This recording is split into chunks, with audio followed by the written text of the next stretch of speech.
always knew there was a point, and it doesn't matter whether you're a tennis player or probably building gin's different. You can do it forever. You'll drop dead, but you know you don't get faster. You don't win Wimbledon when you're 50. So I never wanted to be, and Win Cup's done the same thing. You don't want to be one of these blokes just hanging around putting your boots on every weekend and going through the motions. Hey guys, I'm Luke from Great-Granddad Jack's Craft Distillery, and today's guest on the Speakeasy is Craig Baird. Bairdo, as a lot of people know him. He is the most winningest 911 driver or Porsche Carrera Cup winner in history, and let's see how his success has kind of transformed from the track to off the track.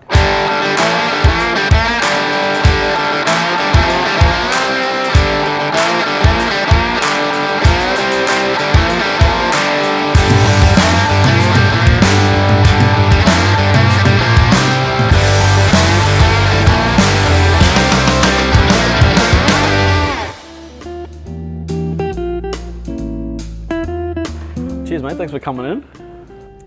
No problem. Cheers is always the best start. Yeah. So, for those who don't know you, who are you? Who am I? That's a pretty basic question, really. Some old bloke that lives down the road. But my name's Craig Baird. Yep. I guess my background's really motor racing. Yep. Been racing all my life, sort of all around the world. Ended up in Australia, and currently my main employment is with Supercars Australia as their driver standards advisor. So to sum that up, we'll call me the ref. Yeah. So I'm the one that they throw the bottles at. Yeah, right. The one who gets all the decisions wrong no matter what you make. That's right. No matter what you do, that's one thing with my job. I'll always say it is, in motor racing, especially with supercars, you've got red hats and blue hats. Yeah. Doesn't matter what you do with the red hats, the blue hats will throw, and the other way around. So anyway, it's employment. No one really likes their job, do they? Yeah. Well, I love my job, man. I just drink and talk shit, don't I? So what have I got to complain about? How'd you end up in that job anyway? Well, obviously I raced supercars for quite a few years. Then when I got out of supercars, or got sacked out of supercars, I raced Porsches mainly. So I won 5 Australian Carrera Cup championships. Then did quite a bit of GT bits and pieces, and when I stopped racing Carrera Cup, I always knew there was a point, and it doesn't matter whether you're a tennis player or probably building gin's different. You can do it forever. You'll drop dead, but you know you don't get faster. You don't win Wimbledon when you're 50. So I never wanted to be, and Win Cup's done the same thing. You don't want to be one of these blokes just hanging around putting your boots on every weekend and going through the motions. So I got offered quite a good program with Porsche in Asia, looking after their junior development program, and part of that was they asked me to become their ref, their driver standards advisor, or observer, some people call it. And then I was doing that also with Carrera Cup Australia. And then Supercars approached me and basically said, would you move across to Supercars? And to be honest, initially I wasn't that keen because I was doing a bit of racing with GT, a little bit of reffing there, a little bit of reffing there, so life was pretty easy. And you're not sort of held accountable at that level. You know, social media is a really horrible thing nowadays. If something's doesn't align or pass the pub test, you can get smashed pretty hard, and people don't hold back. So I thought about it, and I did it, and it's taken me. I've been doing it 4 years. The first year was really tough because I think people expect you to rule with an iron fist, but it's not really like that. I'm not the one with the white coat on, going hunting and sweating all the small stuff. My job is to look after my 24 or 26 drivers, and I'm on their side. I want to make sure upstairs gets it right, and sometimes I even go to the point of reversing decisions that have been made. There's a reason I dig deep, and in a lot of ways technology makes my job easier. From, you know, in the old days, did the ball go down or did his foot touch the line? Did the ball go down, foot touch the line? Well, when you can frame by frame and get every angle of it, and tick, tick, tick, tick, tick, tick, backwards, forwards, and go, hey, the ball's down. It's a try. Whether old mate at home on his couch agrees with that, and sometimes they don't agree with technology because they don't have it on the couch, that's a totally different thing. But so now I actually enjoy my job. I can say that honestly. I got, depending on what races, but generally 24 full-time drivers that I can have a beer with, any one of them. I get on with all of them.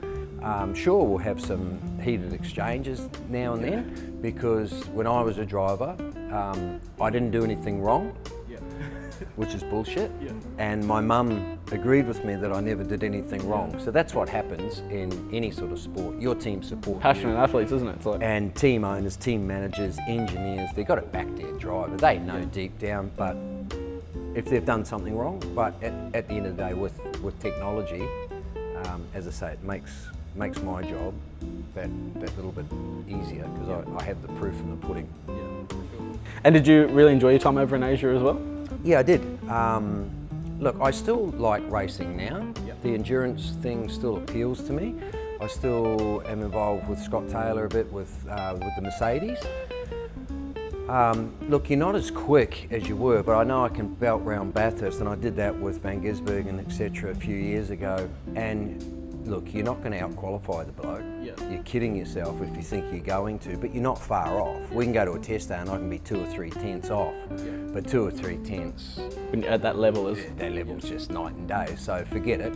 But a race pace, and one thing I'm probably always been known for is a pretty safe bet.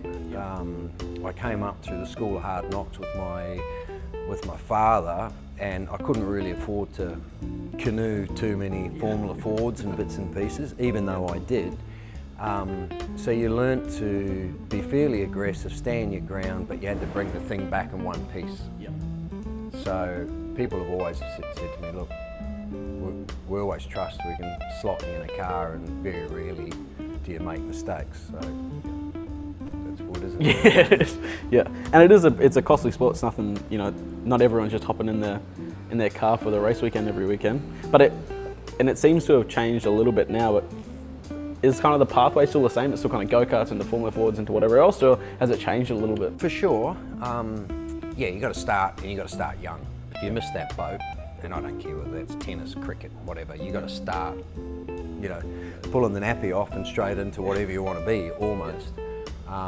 Very rarely do people arrive late. You got to have a lot of money if you can to have a career path in motorsport to arrive late. There's ways to do it, but you got to be really good. You got to be really good. You got to be standout. You can't go, oh, well, that year didn't work, I'll come back and have a rehash and go again. It's not buying a tennis racket and a coach. It's you know, to do go-karting is 200,000-300,000 Australian dollars to do European. So it's massive money, and there's not a lot of mums and dads can just, you know, unless you got a gin business. And tow the carts around, even doing an Australian champ. And even doing an Australian thing with your mum and dad probably cost you $30,000-$50,000. It's expensive. It's an expensive form of golf. And it gets really expensive if you keep losing and crashing. And people complain about losing a golf ball or buying some golf clubs. Let me tell you, you can throw a set of golf clubs away every round, and it's cheaper than the first set of tyres. So that puts it kind of in perspective. So to fast forward a little bit, so you're obviously living on the coast now, and you've lived on the coast for quite a while, hey? Not because, and I found that interesting because it's not like kartings or like driving has always been based around here. Sure, there's heaps of supercar teams and drivers and that all around the coast now, but it was very like Melbourne, Sydney kind of dominated for a while, wasn't it? Yeah, it was. My last year in Europe, I drove for the factory Ford team in the Ford Mondeo in the British Touring Car Championship, and then I came back and I did the Enduros with Jason Bright and Stone Brothers, and as one door shut in England, another one kind of opened up here, and Stone Brothers were based at Yatala, and it was just a nice transition. I was coming from England, cold, snow, racing at shit tracks and stuff, and then presented to the Gold Coast. So it was a pretty easy. Just never left. Pretty easy decision, really. Yeah. And other than racing, what's your favourite part about like living on the coast? Oh, look, I'm a bit of a beach fan. you know, I do a lot of sport. I do sort of like a lot of fitness stuff. I do a lot of cycling. I'm in the ocean every day. I live one street back from the ocean. I go to sleep at night listening to it, and you know, I have been to most places in the world, and we are very, very lucky. You can go to some beautiful places. Like I lived for a few years in South Africa. There's beautiful places there, but there's an aspect of it that I didn't like, and I come here and my kids grew up here, and I feel safe, you know, like they can walk down the street at night or whatever. I'm not saying my kids walk down the street, literally they've got to come and pick me up now, but yeah, it's a safe part of the world. Yeah, it's getting expensive and everything else, but that's just the part of the world we live in. And what do you, like, I know my dad's known you for quite a long time, Yep. But the food and drink kind of seems blown up around here. Is there a big comparison to what you've seen overseas and how the Gold Coast has changed in the last couple of years? I think one of the biggest things was we used to, if we talk coffee, and you had Dan Pappas on here not long ago, and he's a really good mate of mine. And I actually met him racing Carrera Cup, but you used to have to go to Melbourne to get a good coffee. Yep. If you get a bad coffee on the Gold Coast, that place isn't around for very long. Yep. And it's no different whether it's alcoholic beverage or coffee. The standard is very, very high. I think we're mega lucky in the Mermaid, Nobbies, Miami area that we've got all these sort of boutique-y style places like Grandad Jack's. We've got breweries, we've got, you know, smokehouses that we can eat, we can drink, dine, whatever, within a really small radius. The part that's probably standout for me with Grandad Jack's is not just the product, but it's not like being in Europe where you can go to an old sugar mill, or the history or the buildings or the architecture's not here. But the first time I walked in here, that was probably the thing that really got me was, yeah, I know you and your dad and everything else, but just the way it's been done, and you feel like sitting back and having a nice cold drink or a cocktail or whatever, just because of the effort and the way and the uniqueness of the building. Yep. And I think it was a surfboard place or something. Yeah, surfboard, like manufacturer, yeah. So you got to remember, you started with just a base building, but you look at it, and especially by night when it's lit up and everything, you could be in a 300-year-old building in the back of Italy somewhere. So that really makes it as well. It's definitely a special place, and all around the coast is changing, seems like by the month at this point in time. It is. Look, at the end of the day, a lot of people will go, and I always listen to your dad. Dave always says, you know, he'll be on the phone and he'll be telling people about other places and that, and you kind of go, well, I don't know if I do that. But when you actually listen to his reasoning behind that, and you're the same, having everyone in the area and having people come to the area, if you all work together, everyone from around the Gold Coast should come to here or this area and taste the uniqueness of all the different places, experience all the different places. So competition breeds competition is probably a really good thing. It's like cars, isn't it, really? It's like for any industry, any sport, any kind of... Well, you don't want to turn up on the grid and be the only one there and say, hey, look, Mum, I won the trophy. I win every race by 3 laps because no one else has got what I've got. Yeah, exactly. So if you've got a good product, you've got a good place, and you've got an area where people are actually travelling to a destination, you're ahead of the game. Well, I'm excited, man. I'm excited for the year. Thanks again for coming in. Thank you. We do have one last thing, and that is the bootleg challenge. So we've got a little bit of car racing for you to do. Let's see how you go. I'd prefer to do the drinking as a bootleg, but anyway. Let's go, man.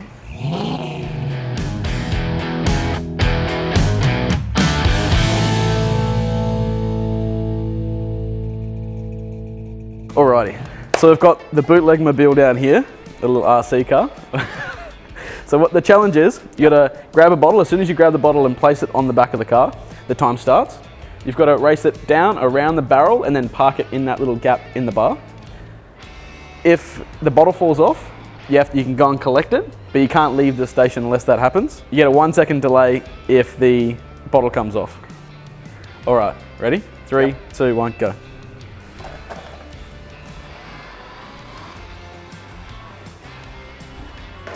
Oh, it stayed on.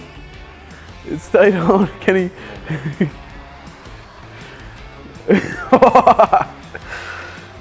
Hey, 1878. Pretty damn good. So